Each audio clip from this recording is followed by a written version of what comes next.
this is Tari and welcome to my YouTube channel. And if you're new to my channel, I'm a financial literacy expert and my job is to remind you that your money matters and you must be in charge of it. On this YouTube channel, we talk about money as I'm a money lover and I love imparting knowledge on how best you can take care of your money so that you can be friends with your money and how best you can take care of your money. And always remember that your present self is as important as your future self. Oh, I had lots of questions in my inbox. Many people were asking me who does my makeup. So my makeup is done by my little sister, Rulin. She's a makeup artist. I'm going to leave a link below on my page so that you can plug to her, and she's the best makeup artist in the town. I'll leave a link below to your social media pages and your contacts so that you can get in touch with her. So today I'm going to be sharing of the lessons I learned in 2022, and this is our last video for this year. I'm closing with the lessons I learned, the financial lessons I learned in 2022, because yes, I'm a financial literacy expert, but I also make mistakes. But the good thing about myself is that I learn from those mistakes and I try to be intentional and mindful the next time when I engage with my finance. So the first lesson which 2022 taught me was that, economy can just change any moment. After COVID, there was the world crisis, Russia-Ukraine war. We all noticed that, and we are also still suffering the effects of it.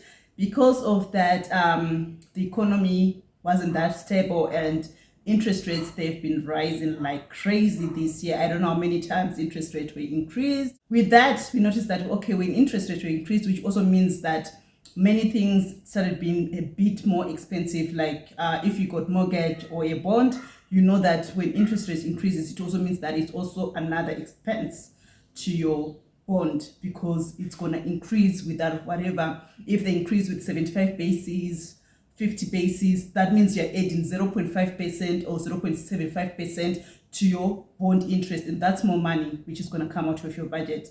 And if you're not very careful with that, which means that our expenses are increasing but our income are not that increasing that much. So that was the other lesson which I learned, that economy will never be stable, and we always need to be very quick and proactive of how we can manage to balance off that increments which are coming. But with me, I always say thank you to my husband, because he's someone who's always like, these things are happening now, but I think we also need to maybe to downgrade here, so that at least that money we are going to be factoring more to our bond cost, at least we are going to be taking it from this area. So we are just flexible like that, if something happens and you notice that our expenses are now not like being enough as they're supposed to be, we can cut on other areas which are not really a necessity. The second lesson I learned this year is also that, we are facing I can call it a recession, because the inflation rates are increasing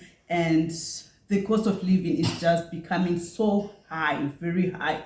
So I learned that it's very important to always think beyond our salary, always to think beyond having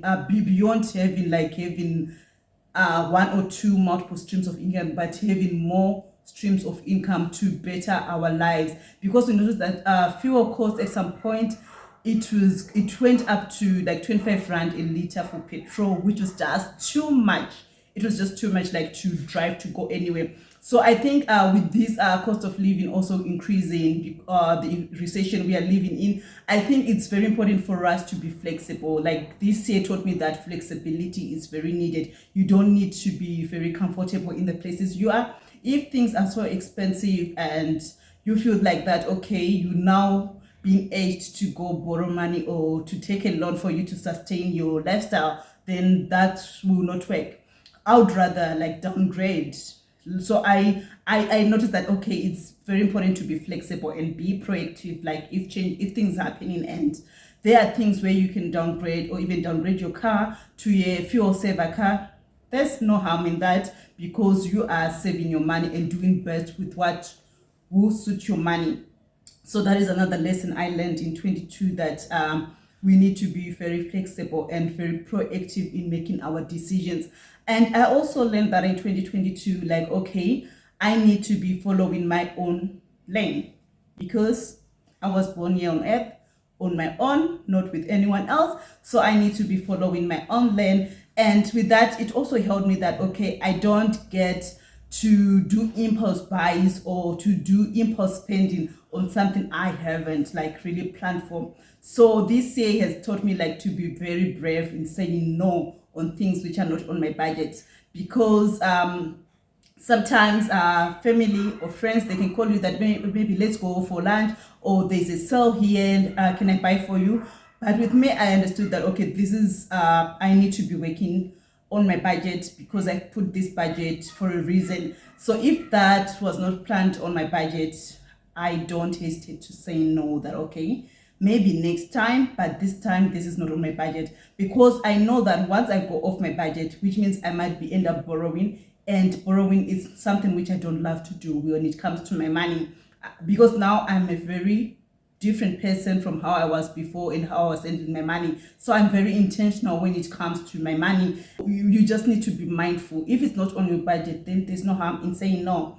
Then another lesson I learned in 2022 is that, okay, if you are going to work and you're employed, there's no harm in asking from your employers, because I remember when this year started, I used to work very far from where I stay, and when the fuel cost was so high, I was using like maybe about 3 tanks of fuel per month, and that was a lot of money. So I went to my employer and I told them that, this is what I'm facing, and it's also like kind of affecting my finances. Is it possible that I can work at a closer branch, closer to my to where I stay? At least that way I can go to use lesser fuel. I can use maybe 1 tank of fuel per month. Fortunately, there was a colleague I was able to swap with, because you also used to stay closer to the other branch, which was far from me. So they said, no, it's fine. If he agrees to do a swap, you can definitely do the swap. So at the end of the day, we all benefited inside on fuel. So don't be afraid to speak to your employer and see if they can do something, maybe if it's increasing your salary, or maybe just cutting down on any cost which is affecting you. Because me, the fuel cost was just coming so high that I was like, okay, I'm now using like a big chunk of my salary, which wasn't planned for, because I didn't plan that. I didn't know that fuel cost was gonna go this high. So yeah, don't be afraid to ask or to talk, because if you don't talk or ask about something, they won't know. So yeah, basically those are the lessons I get to learn in 2022, and which has been keeping me closer to my financial goals. And I'm just praying that 2023 will be good, and we also continue with this great vibe with our finances, and continue being mindful and intentional on how to use our money. Guys, if you enjoyed this video, please don't forget to like, subscribe, and share, and also share your comments on the lessons you learned in 2022. Till we meet again, bye for now.